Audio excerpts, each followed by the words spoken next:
At least 50 foreign nationals on the run after allegedly being held hostage in Lombardy East. This is up in Johannesburg. What have you learned? What can you tell us? Hi, Manqoba.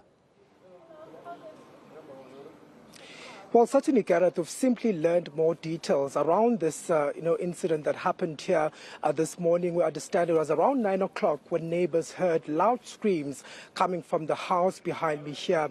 And when neighbors then came out to see what was happening, this is when they then saw a large group of what appear to have been Somalian or Ethiopian nationals coming out and jumping the fence of this particular house. We are told that some of them had been, tied up, according to what neighbors saw. They also saw one woman was among that group of foreign nationals that had been running outside this particular home.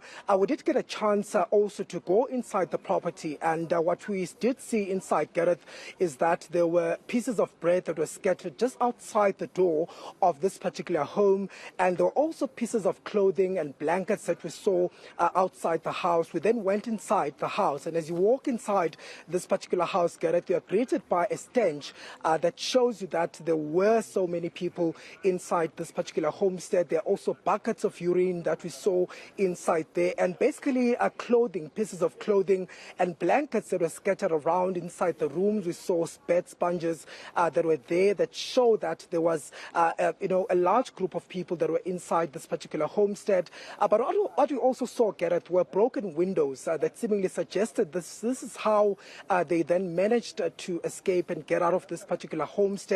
And according to the neighbors, what we're hearing is that they do suspect that this was perhaps a hostage situation that was unfolding here. They were not suspicious of anything, they've told us, given that they say that it was very quiet. They would see from time to time some people in this particular yard, but we understand that the house itself had been rented out and that the owner is not staying inside this particular premises.